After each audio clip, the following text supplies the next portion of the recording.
അൽഹംദുലില്ലാഹി വസ്സലാത്തു വസ്സലാമു അലാ അഷ്റഫിൽ മഖ്ലൂഖീൻ വഅലാ ആലിഹി വസഹ്ബിഹി അജ്മഈൻ. اللهم اغفر لي ولوالدي المشايخ خاصة اغفر لي حواله.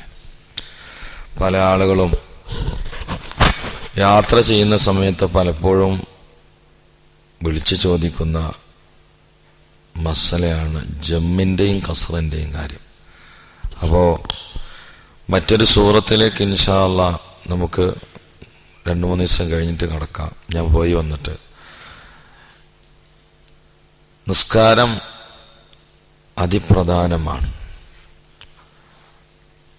പ്രധാനമാണ് എന്ന് വിശ്വസിക്കുന്ന പല ആളുകളും, നിസ്കരിക്കണമെന്ന് ഗൗരവമുള്ള പല ആളുകളും പലപ്പോഴും യാത്രയിൽ നിസ്കരിക്കുന്നില്ല.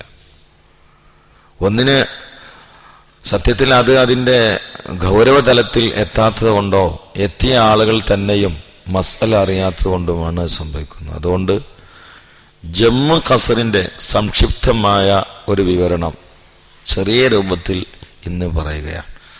നിസ്കരിക്കാൻ ആഗ്രഹിക്കുന്ന പല ആളുകളും യാത്രയിൽ നിസ്കരിക്കുന്നില്ല. ഒരാള് ഒരു വഖത്ത് നിസ്കാരം അതിൻ്റെ യഥാർത്ഥ സമയത്തെ തൊട്ട് പിന്തിച്ചാൽ, നിസ്കാരം ഖളാക്കിയാലല്ല, ഒരു വഖത്ത് നിസ്കാരം അതിൻ്റെ യഥാർത്ഥ സമയത്തെ തൊട്ട് പിന്തിച്ചാൽ അതിൻ്റെ പേരിൽ അവൻ നരകത്തിൽ 80,000 കൊല്ലം കിടക്കേണ്ടി വരും എന്നാണ് ഇമാമികൾ എഴുതി വെച്ചത്. നിസ്കാരം ഖളാക്കിയാലല്ല, ഒരു വഖത്ത് നിസ്കാരം അതിൻ്റെ സമയത്തെ തൊട്ട് പിന്തിച്ചാൽ, ളുഹ്ർ അസ്ർ വരെ നിസ്കരിക്കാതിരുന്നാൽ, അസ്ർ മഗ്രിബ് വരെ നിസ്കരിക്കാതിരുന്നാൽ, മഗ്രിബ് ഇശാ വരെ നിസ്കരിക്കാതിരുന്നാൽ, ഇശാ നിസ്കരിക്കാതെ കിടന്നിറങ്ങിയിട്ട് സുബ്ഹി ബാങ്ക് കൊടുക്കുമ്പോൾ ഉണർന്നാൽ, അതിന് അവൻ പരലോകത്ത് കൊടുക്കേണ്ട വില അല്ലെങ്കിൽ നേരിടേണ്ട ശിക്ഷ 80,000 കൊല്ലാണെന്ന്. 80,000 കൊല്ലം. അള്ളാഹു കാത്തുരക്ഷിക്കട്ടെ. ആ നിലയിൽ നമ്മൾ ചിന്തിച്ചാൽ നമ്മുടെ ജീവിതത്തിൽ ഏറ്റവും വലിയ തമാടിത്തരം നിസ്കാരം ഒഴിവാക്കലാണ്. അതുകൊണ്ട് നിങ്ങളൊക്കെ നിസ്കരിക്കുന്നവരാണ്, പക്ഷെ നമ്മളെ കുടുംബത്തിലും വീട്ടിലും നമ്മളെ ചെലവിൽ ഉറങ്ങുന്ന മക്കളടക്കം നിസ്കാരം കളാക്കുന്നവരാണ്. 80,000 കൊല്ലം ഒറ്റ വക്തിനാകുമ്പോ 2 വക്തിന് എത്ര കൊല്ലായി? 1,60,000 കൊല്ലം. 5 വക്ത് മൊത്തം കളാക്കണേ എത്ര മക്കൾ നമ്മളെ വീട്ടിലുണ്ടെങ്കിൽ ചിന്തിച്ചു നോക്കണേ. ഇറ്റങ്ങളൊക്കെ ഭക്ഷണം കൊടുത്ത് പോറ്റിയാലേ അതിനേക്കാളും നല്ലത് പോത്തിന് വൈക്കോലിട്ട് പോറ്റലല്ലേ. എന്നാ പിന്നെ അതിന്റെ ഇറച്ചി നമുക്ക് എപ്പോഴെങ്കിലും ഉപകാരം ഉണ്ടാവും. മാത്രമല്ല അതിന്റെ ചാണകം എന്ന് പറഞ്ഞാൽ തെങ്ങിന് വള്ളട്ട് കൊടുക്കുക. ഇറ്റങ്ങൾ അതിനും പറ്റൂല. ചിന്തിച്ചോക്കണേ, നമ്മൾ പോറ്റുണ്ടോ ഇല്ലേ? ഈ മക്കളെ കൊണ്ട് നമുക്കൊരു നേട്ടമാണല്ലോ. അപ്പൊ അതുകൊണ്ട് എല്ലാരും വളരെ ഗൗരവത്തിൽ കാണണം നിസ്കാരം. ചില ആളുകൾ ഖളാ വീട്ടിയ കഴിഞ്ഞു എന്നുള്ള ചിന്തയിലാണ്. അത് അതിന്റെ യഥാർത്ഥ കാര്യത്തെക്കുറിച്ച് പഠിക്കാത്തതുകൊണ്ടാണ്. നിസ്കാരവുമായി ബന്ധപ്പെട്ടിട്ട് ആഖിറത്തിൽ 2 ചോദ്യം ഉണ്ടാവും. ഒന്ന്, എന്തുകൊണ്ട് നിസ്കരിച്ചില്ല എന്നുള്ള. അതിന് ഖളാ വീട്ടിയ ചോദിച്ചോളണമെന്നില്ല, കാരണം നിസ്കരിച്ചല്ലോ. രണ്ടാമത്തെ ചോദ്യം, എന്തുകൊണ്ട് സമയത്ത് നിസ്കരിച്ചില്ല എന്നുള്ള. അത് ബാക്കി കിടക്കാണ്. 2 ചോദ്യമാണ്. ഒന്ന് എന്തുകൊണ്ട് നിസ്കരിച്ചില്ല, ഒന്ന് എന്തുകൊണ്ട് സമയത്ത് നിസ്കരിച്ചില്ല. ഖളാ വീട്ടിയനോട് ചിലപ്പോൾ എന്തുകൊണ്ട് നിസ്കരിച്ചില്ല എന്നുള്ള ചോദ്യം ഇല്ലാതാവും. എന്തുകൊണ്ട് സമയത്ത് വന്നില്ല എന്ന ചോദ്യം ബാക്കിയാണ്. അത് ഖളാ വീട്ടിയോണ്ട് തീരൂല. അതുകൊണ്ട് നമ്മളെല്ലാവരും തീരുമാനം എടുക്കുക. സുന്നത്ത് ചിലപ്പോൾ നഷ്ടപ്പെട്ടു എന്ന് വരും, പ്രത്യേകിച്ച് യാത്രയിലൊക്കെ. ഞാനൊക്കെ ചിലപ്പോൾ യാത്രയിൽ ചില സുന്നത്ത് എനിക്ക് നഷ്ടപ്പെടും. അപ്പൊ പിന്നെ സ്വലാത്തും ദിക്റും ചൊല്ലിയിട്ട് വണ്ടിയിൽ നിന്ന് പരിഹരിക്കലാണ്. നിസ്കാരത്തിന്റെ കൂലി ഇട്ടില്ലെങ്കിലും സാധാരണ ചെല്ലുന്നതിനേക്കാളും കുറച്ച് കൂടുതലാണ്ട് കൂട്ടിയെടുത്ത് ചെല്ലിയാൽ ഈ ഓട്ടം അല്പം അടക്കാൻ പറ്റിയാലോ എന്ന് കരുതിയിട്ട് അതിനെ അധ്വാനിക്കലാണ്. സുന്നത്തെ അധികരിപ്പിക്കാൻ ശ്രമിക്കണം, അത് വേറൊരു കാര്യം.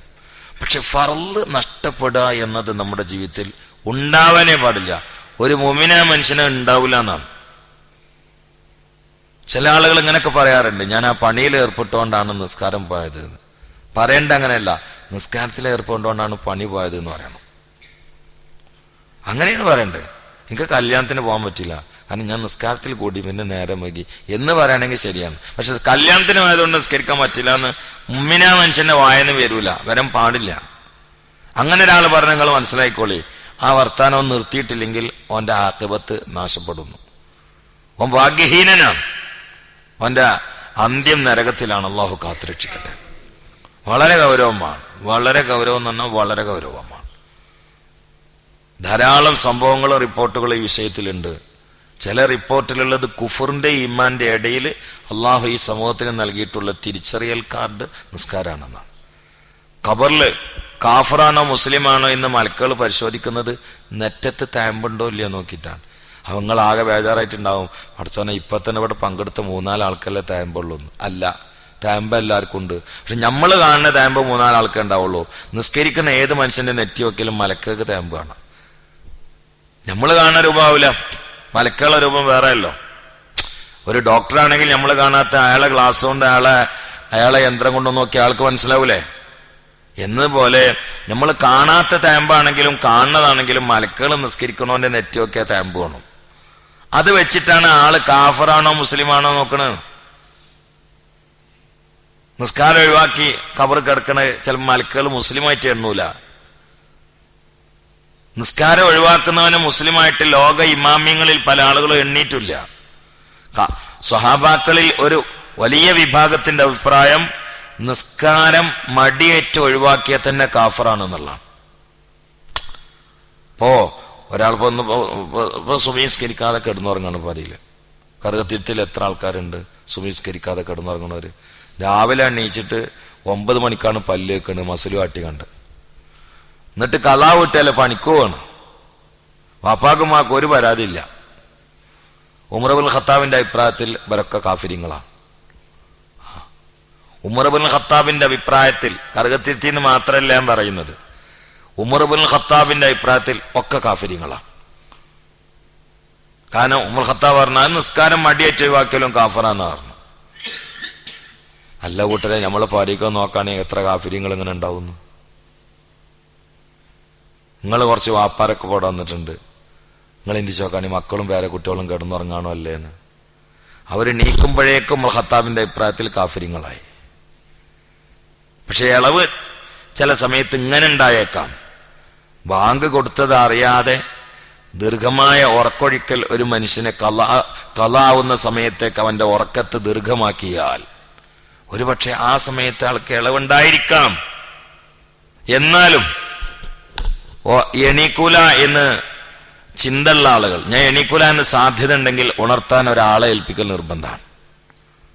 അതുകൊണ്ട് ഉമ്മാനോടും ഉപ്പാനോടും പറയണം, ഞാൻ ഇന്ന കട്ടിൻ്റെ തൊട്ടാണ് കിടക്കുന്നത്, ചിലപ്പം ഭയങ്കര ക്ഷീണം എനിക്കുണ്ട്, വാതിനേറ്റ് ഒരുപാട് സമയം വൈകിട്ടാണ് കിടക്കുന്നത്, ചിലപ്പോൾ നീക്കാതിരിക്കാൻ സാധ്യതയുണ്ട്, ഉമ്മയിപ്പേതായാലും നീക്കുമല്ലോ, അതുകൊണ്ട് ഇന്നെ ഉണർത്തണമെന്ന് പറയണം. അങ്ങനെ പറഞ്ഞിട്ടില്ലെങ്കിൽ തന്നെ വാപ്പാക്കും ഉമ്മാക്കും മക്കളെ ഉണർത്താൻ കഴിയണം. അതെല്ലാവരും വളരെ ഗൗരവത്തിൽ മനസ്സിലാക്കുക. ഒരു വിദൂരമായ അഭിപ്രായത്തിൽ ഹദീസ് അടിസ്ഥാനത്തിൽ തന്നെ ഉള്ളത്, സ്വന്തം ഉമ്മാനെ കാബത്തിന്റെ ഉള്ളിൽ കൊണ്ടുപോയിട്ട് വ്യഭിചരിച്ചവനേക്കാളും തോന്നിവാസി നിസ്കാരം ഒഴിവാക്കുന്നവനാണ് മുഹമ്മദ് നബി. നിങ്ങൾ ചിന്തിച്ചോളാണ്, നമ്മളെ കറുകത്തിത്തിയിലെ ഒരു ചെക്കന് ഉമ്മാനേറ്റ് ഉംറക്ക് പോയി. എന്നിട്ട് ഉമ്മാനോട് ചോദിച്ചു, ഉമ്മ നമുക്ക് സൗദിയിൽ ഇതാ ഈ പ്രാവശ്യം ഒരു ആനുകൂല്യമുണ്ട്, ഉംറക്ക് വന്ന മുഴുവൻ ആളുകൾക്കും കാബത്തിന്റെ ഉള്ളിൽ കയറാനുള്ള ഒരു സ്വാതന്ത്ര്യം ഉണ്ട്, അതുകൊണ്ട് നമ്മൾ കയറില്ലെന്ന് വെച്ച്. സാധാരണ കാബം കഴുകണ ലോകരാഷ്ട്ര പ്രതിനിധികൾക്ക് മാത്രമാണ് അതിൻ്റെ ഉള്ളിൽ കയറാനുള്ള അവകാശം ഉണ്ടാവല്. ഇപ്രാവശ്യം എനിക്കും ഉമ്മാക്കൊക്കെ അതിൻ്റെ ഉള്ളിൽ കയറാനുള്ള സൗകര്യം ഉണ്ട് എന്ന് പറയുമ്പോൾ ഈ തള്ള അതിൻ്റെ ഉള്ളിൽ കയറി, വാനും കയറി. എന്നിട്ട് കാബത്തിന്റെ അകത്ത് വെച്ച് സ്വന്തം ഉമ്മാന്റെ വസ്ത്രം പിച്ച് മാറ്റിയിട്ട് തന്റെ ലൈംഗികമായ ദാഹം തീർക്കാൻ ഉമ്മയെ പാവയായിട്ട് ഉപയോഗിച്ച ഒരാള്, സ്വന്തം ഉമ്മാനെ വ്യഭിചരിച്ച ഒരു മോനെ. ആ കുട്ടിനെ നമ്മളെ എങ്ങനെയാണ് കാണുക?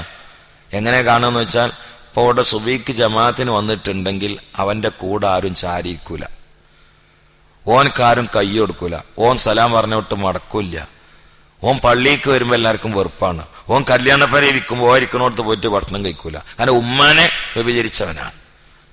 എന്നാൽ അള്ളാഹ് റസൂൽ പറയുന്നത് അതിനേക്കാളും ഗൗരവമാണ് നിസ്കാരം ഒഴിവാക്കൽ എന്ന് മുഹമ്മദ് നബി. അതുകൊണ്ടാണ് തേനൂലിയർ എന്നിട്ടൊരു മഹാണ്ടായിരുന്നു, തേനുമൂലിയർ എന്ന് പറയും, വലിയ ആളായിരുന്നു, നമ്മളെ ബഹാവുദ്ദീൻ നദീവിന്റെ ഒക്കെ വല്യപ്പെണ്ണ്. മൂപ്പര് സാസിൽ വന്നിരുന്നാൽ മൂപ്പർ ഒറ്റ തളികയിൽ കൂടിയിരുന്നിട്ട് ഭക്ഷണം കഴിക്കുള്ളൂ, വ്യത്യസ്ത പാത്രങ്ങളിൽ ഭക്ഷണം കഴിക്കൂല. ഒരു വലിയ തളികയിൽ ഭക്ഷണം ഇട്ടിട്ട് എല്ലാരും കൂടി വിളിച്ചിട്ട് കൈയിട്ട് കഴിക്കലാണ്. ഒറ്റ നിബന്ധന മൂപ്പർക്കുള്ളൂ. ആദ്യമായിട്ട് പറയും, പിന്നെ നിങ്ങളെ കൂട്ടത്തിൽ ആരെങ്കിലും നിസ്കാരം കളാക്കണവരുണ്ടെങ്കിൽ അള്ളാനെ കരുതിയിട്ടൊന്ന് മാറിക്ക്, ഈ പാത്രത്തിൽ കൈയിടരുത് എന്ന് പറയും. നിങ്ങളെ കൂട്ടത്തിൽ ആരെങ്കിലും നിസ്കാരം ഒഴിവാക്കണവരുണ്ടെങ്കിൽ അള്ളാനെ കരുതിട്ട് മാറിക്കും, ഞാൻ തിന്നുന്ന പാത്രത്തിൽ കൈയിടരുത് എന്ന് പറയും. നായ എന്റെ പാത്രത്തിൽ കൈയിട്ടാൽ 7 വട്ടം കഴുകിയിട്ട് ഞാനത് ഉപയോഗിക്കും. പക്ഷെ നിസ്കരിക്കാത്തവന്റെ കൈ ഈ പാത്രത്തിൽ തട്ടിയാൽ ഇത് മൗത്ത് വരെ ഞാൻ ഉപയോഗിക്കൂല അറിയും. മനസ്സിലായോ? ഈ പാത്രത്തുമ്പോ നായ തൊട്ടാല് 7 പ്രാവശ്യം കഴുകിയിട്ട് ഞാൻ അത് ഉപയോഗിക്കും. പക്ഷെ പാത്രത്തുമ്പോ നിസ്കരിക്കാത്തവന്റെ കൈ തട്ടിയാൽ ഇത് മൗത്ത് വരെ ഞാൻ ഉപയോഗിക്കൂല, കാരണം ആ നജസ് പോകൂല എന്ന് പറയും. നിങ്ങൾ ചിന്തിച്ചു നോക്കുക, നമ്മളെ വീട്ടിൽ എത്ര കുട്ടികൾ പാത്രം ഉപയോഗിക്കുന്നുണ്ട്, അതിനല്ലേ നമ്മൾ ഉപയോഗിക്കണ്. ഇറ്റിങ്ങളെ നിസ്കരിക്കലുണ്ടോ? അല്ല, ഇന്നല്ലെങ്കിൽ നാളെ മരിക്കുന്ന ഉറപ്പാണല്ലോ. അതിപ്പോ വലിയ പേരാണെങ്കിലും ചെറിയ പേരാണെങ്കിലും പൈസ കൂടിയാലും കുറഞ്ഞാലും ആരോഗ്യം ഉണ്ടെങ്കിലും ഇല്ലെങ്കിലും തടി കൂടിയാലും മെലിഞ്ഞാലും ഒക്കെ മരിക്കുമല്ലോ. തടി കൂടിയാൽ അത്രയും പുഴുക്കൾക്ക് നന്നായി എന്നല്ലാതെ വേറെന്താ, മരിക്കുന്ന ഉറപ്പാണല്ലോ. അങ്ങനെ ആകുമ്പോ നമ്മൾ എങ്ങനെ രക്ഷപ്പെടുക നമ്മളും ചിന്തിക്കണല്ലോ. എന്നാലും പല ആളുകളും യാത്രയിൽ കാണാൻ നിസ്കരിക്കൂല, കല്യാണം വന്നാൽ നിസ്കരിക്കൂല. എത്ര ആളുകള് കല്യാണത്തിന് വേണ്ടിയിട്ട് ഹാളൊക്കെ തീരുമാനിക്കുമ്പോൾ ഒതുടുക്കാൻ സൗകര്യം ഉണ്ടോ നോക്കണ്ട. ഈ വരുന്ന മുഴുവൻ ആൾക്കാരെ നിസ്കാരം വസാദാക്കിയിട്ടല്ലേ ജോറായ കല്യാണം നടത്തുന്നത്. എത്ര ആളുകൾ ഓഡിറ്റോറിയം തീരുമാനിക്കുമ്പോൾ അത് വേണ്ട, അവിടെ നിസ്കരിക്കാൻ സൗകര്യമില്ല എന്നാരെങ്കിലും പറയലുണ്ടോ? ഇങ്ങനെ പറയും, അത് വേണ്ട, അവിടെ പെണ്ണുങ്ങളെ നേരത്തെ എത്തിയിട്ട് ക്യാമറ പിടിക്കാൻ സൗകര്യമില്ല എന്ന് പറയും. പക്ഷെ അവിടെ നിസ്കരിക്കാൻ സൗകര്യമില്ല എന്ന് ആരോ പറയല്? നിസ്കരിക്കാൻ സൗകര്യമുള്ള നിങ്ങൾ ഇന്ത്യക്കണ്ട. ഞാൻ ഒരു ഓഡിറ്റോറിയം ഉണ്ടാക്കാൻ തീരുമാനിച്ചിട്ട് നമ്മളെ കല്യാണ വാടക അങ്ങോട്ട് ഇട്ടാൻ വേണ്ടി എടുക്കണമെന്ന് ഇന്ത്യക്കണ്ട. അതല്ല, നിങ്ങൾക്കങ്ങനെ ആരുമില്ല. പക്ഷെ നമ്മളൊക്കെ ചിന്തിക്കേണ്ട കാര്യമല്ലത്. ഒരു കല്യാണമാണെങ്കിലും നമ്മൾ ആദ്യം ചിന്തിക്കേണ്ട ഒതുടുക്കാൻ സൗകര്യം ഉണ്ടോ എന്നാണ്. അത് ചിന്തിക്കേണ്ടത് ആദ്യം ചിന്തിക്കണം. മുമ്മിനാമൻ ഷാ ചിന്തിക്കേണ്ടതാണ്. ഒതുടുക്കാൻ സൗകര്യം ഉണ്ടോ, അല്ല ഈ വരുന്നവർക്കൊക്കെ ഇപ്പൊ നിസ്കരിക്കാൻ സൗകര്യം ഉണ്ടോ, ഇതൊക്കെയാണ് ആദ്യം ചിന്തിക്കേണ്ടത്. അല്ലാതെ വാടക കുറവുണ്ടോന്നല്ല, അത് അല്ല പിന്നെ എനിക്ക് പൈസ എന്നോളൂ. പക്ഷെ ഇതൊന്നും നമ്മൾ ചിന്തിക്കലില്ല. അതുകൊണ്ട് വളരെ ഗൗരവത്തിൽ ഇൻഷാ അല്ലാഹ് ജമ്മു കസറിന്റെ മസല വേണമെങ്കിൽ നമുക്ക് നാളെ പറയാം. ഇന്ന് വളരെ ഗൗരവത്തിൽ ചിന്തിക്കേണ്ടത് മൻ തറക്ക സ്വലാത്ത മുത്തഅമ്മിദൻ ഫഖദ് കഫറ ജിഹാറ എന്നാണ്. ആരെങ്കിലും മനഃപൂർവ്വം ഈ ഹദീസ് ഒന്ന് മനസ്സിൽ കോറി വെച്ച് പോയിക്കൊള്ളി. മൻ തറക്ക സ്വലാത്ത മുത്തഅമ്മിദൻ ഫഖദ് കഫറ ജിഹാറ. ആരെങ്കിലും മനഃപൂർവ്വം ഒരു വക്ത് നിസ്കാരം ഒഴിവാക്കിയാൽ ഫഖദ് കഫറ ജിഹാറ, അവൻ പച്ച കാഫറാണ് എന്ന് മുഹമ്മദ് നബി സല്ലല്ലാഹു അലൈഹി വസല്ലം. പച്ച കാഫറാണ്. ഷാഫി ഇമാം റളിയല്ലാഹു അൻഹു ആ ഹദീസ് ഒന്ന് ഇങ്ങനെ എളുപ്പത്തിൽ വിശദീകരിച്ചു.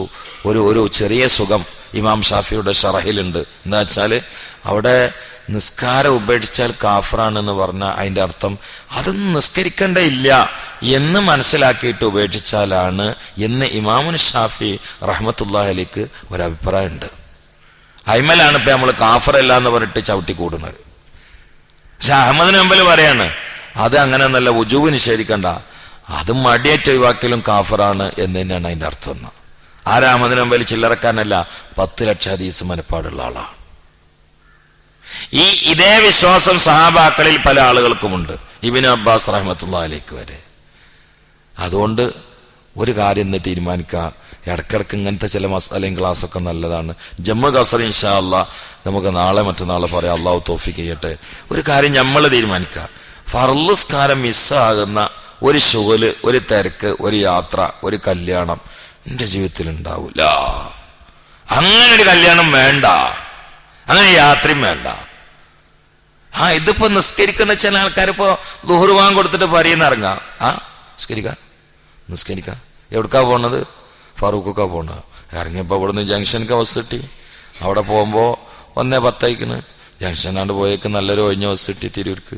അപ്പൊ അവിടെ എത്തുമ്പോ 2:30 തിരൂരാണ്ട് ഇറങ്ങിയേക്ക് കോഴിക്കോട് ബസ് കിട്ടി.